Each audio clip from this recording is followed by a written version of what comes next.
Here's the question. How many years do you think Mike Trout has left playing baseball? If you're going to invest in sports cards, again, I can't tell you what you can and can't do, but if you're going to do that, my question to you is, why do you have more than one card of every player?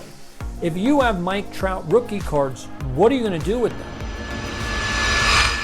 Mike Trout is one of the most popular players in Major League Baseball today. In fact, he might be one of the most popular players in Major League history, comparably to all the greats. We're talking Mickey Mantle, we're talking Willie Mays, we're talking, Jackie Robinson. Mike Trout's up there. He won 3 MVPs, and I've done 2 videos on Mike Trout last year, which I got a ton of comments on because people got pissed off that I seem to be obsessing about the fact that Mike Trout should not go to the Hall of Fame.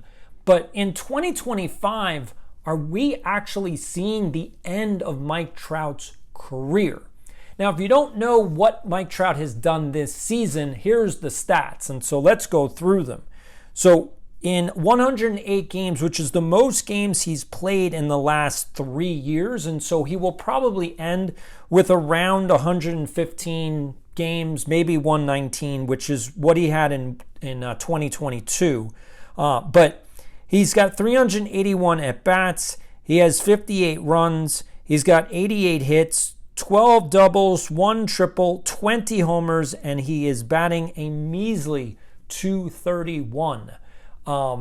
He's flirting with the Mendoza line.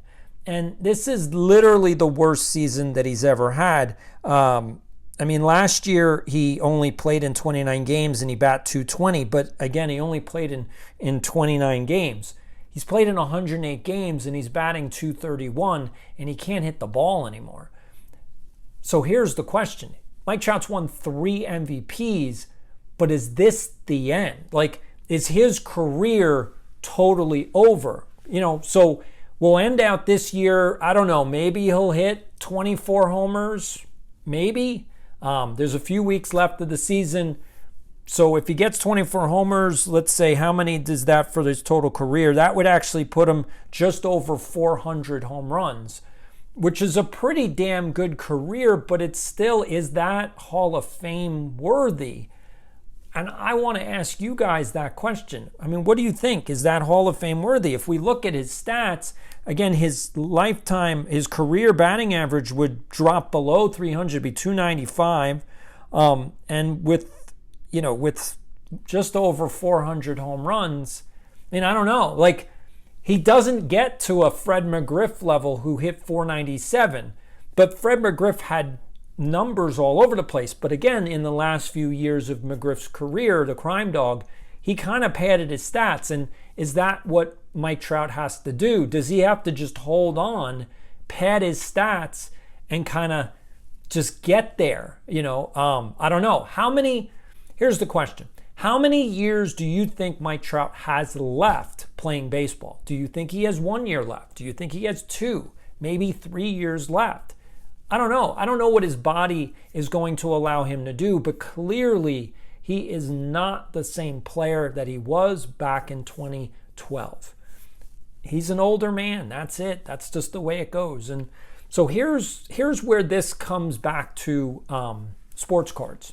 So, and I've noticed this, and this is sort of the problem that I think with the sphere of influence of Jeff Wilson, aka the sports card investor, Teapot, and that whole crowd, is that if you're going to invest in sports cards, again, I can't tell you what you can and can't do, but if you're going to do that, my question to you is, why do you have more than one card of every player? If you're going to invest in a rookie card, great, that's fine. If you're going to invest in a Mike Trout rookie, although you're down from the highs, that's fine. But why do you have more than one card?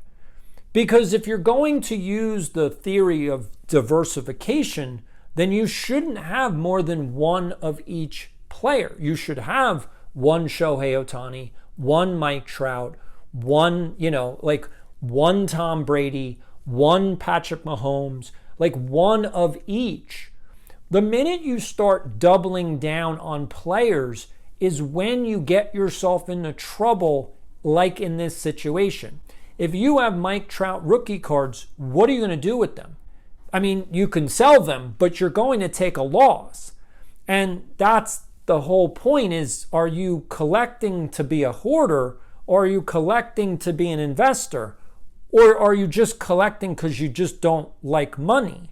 Because when you give away your money and get cards back, yes, you have the cards, but you don't have that money anymore. And if the cards don't go up in value, then you've essentially just given away your money. Now, I know that nobody really thinks that way, and I'm fully aware that I think differently. But my point being is, if you're going to act like an investor, then you should use the theory of diversification and stop buying more than one of each player. Stop buying more than one of each player. That's the point. Because if you buy more than one, then you're putting too many eggs in that basket. And then what happens when that player goes down the drain? I'm a Mets fan. You guys know that. So I'm a Mets fan when it comes to baseball. And the prospect that went through the roof was Kodai Senga, the ghost fork, right? And he was great for the first couple seasons, even though he got injured. And the injuries just kind of gave you that anticipation, like, oh, well, he'll come back and he'll just be able to strike everybody out. And unfortunately, this year, Kodai Senga has not been that good. And if you're holding 10, 20, 30 of his rookie cards, you've lost a lot of money. Whereas if you only had one, you didn't lose that much money. And that's the point is, so you bought into one. If it goes to the moon, you made money. If it doesn't go to the moon, you didn't lose that much. You lost whatever, maybe $1,000, maybe $500. You didn't lose that much. But when you start compounding, having multiples of each player, that's when you start to get into trouble. And the only reason I bring it up is because I've been doing research on the SEI tracker. That is the spreadsheet that MindCycle Cards created. Me and him are going to be putting out a new video on what the SEI tracker, that's the Sports Card Investor Tracker, that's the 64 cards that he bought, basically from 2019 to 2022, I believe, or maybe 23, and where those values are right now. I put a video out. If you saw yesterday's video, then you saw the end tag. That was basically my best video on YouTube. Like 10,000 people have watched it. And it shows you how much Jeff Wilson has lost through the cards that he bought. Now, Wilson actually went on the Jeff Wilson show this past week and talked about, was very honest, was very candid, and I want to give credit where credit is due. I appreciate the honesty and I appreciate the transparency. Several years too late, but at least he's being honest now with the fact that he was very dumb with all of his sports card purchases. Again, I wouldn't call them investments because most of his cards went down. And he lost a ton of money or value, since that's what the investing world, that's the vocabulary. Although, again, he spent money and he lost value, so that's actual money. Like, he didn't buy a stock, it went up, and then it came back down. No. He bought it at the high, so that's all cash that was in the card, and then the card came down, and so that cash is gone. So he's actually lost cash.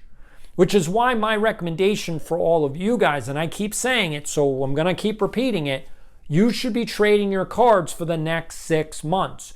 Don't buy new cards with cash. Start trading into cards with the cards you already own, because you want to hold on to your cash. We are in a bubble again. So use your equity in all the cards that have gone up. The card market has moved up.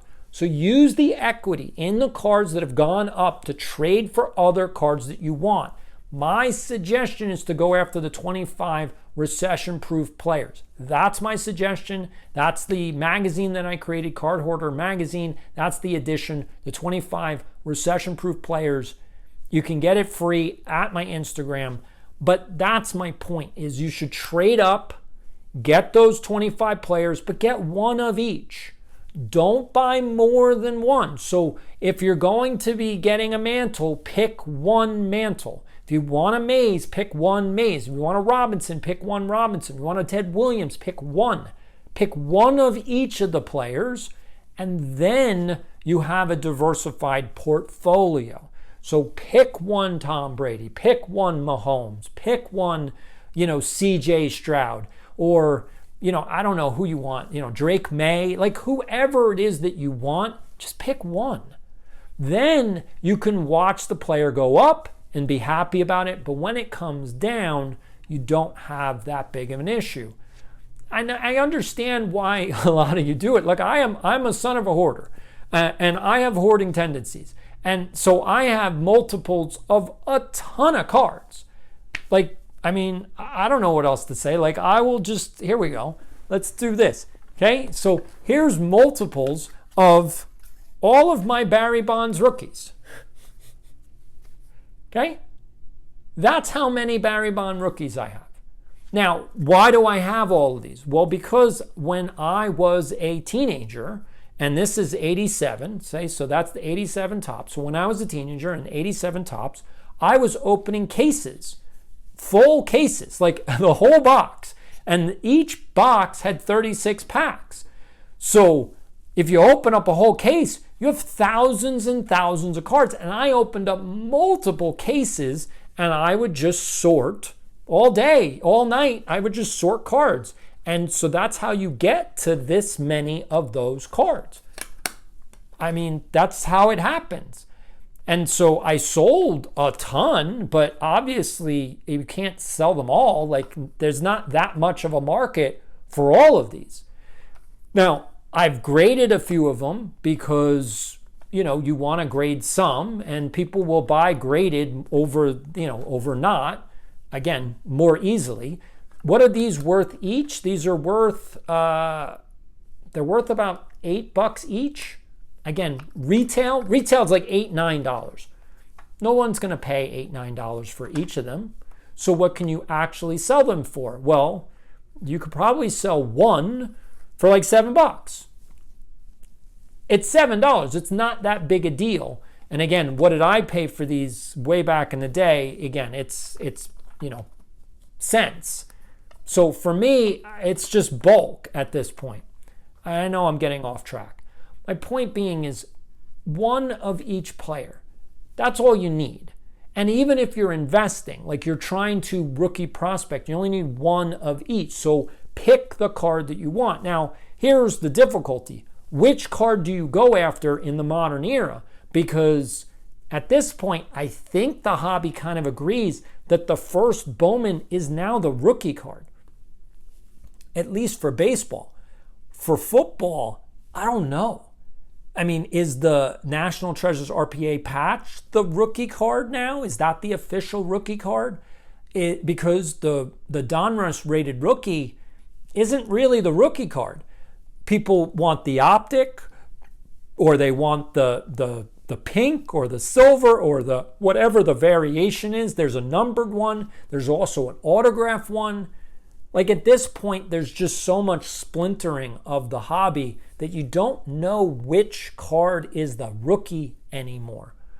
We know that the Topps update card is the Mike Trout rookie. We know that the Topps update is the Mookie Betts rookie.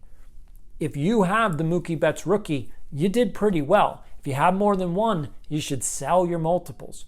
Right now, sell them. Take the cash or trade them up. If you have more than one Mookie Betts rookie right now, I would absolutely be trading them for the 25 recession-proof players. I would trade your multiple Mookie Betts rookies to try to get a Shohei Ohtani. If you don't have one, you should have one in your portfolio and trade up to go get one. If you don't have an Aaron Judge, trade your Mookie Betts. Again, your multiples, get an Aaron Judge, but you want one. Stop hoarding. Stop hoarding. All right, I'm going to give you the new schedule. So I've been trying to put out a video every day. I don't put a video out on Saturdays, so you get one day off. So basically, if you guys are subscribed, you should be anticipating a new video from me on Sunday. Other than that, I'm going to hopefully be putting out videos every single day. If you are not subscribed, subscribe right now. If you have questions, put them down in the comments below. Other than that, I will see you on Sunday.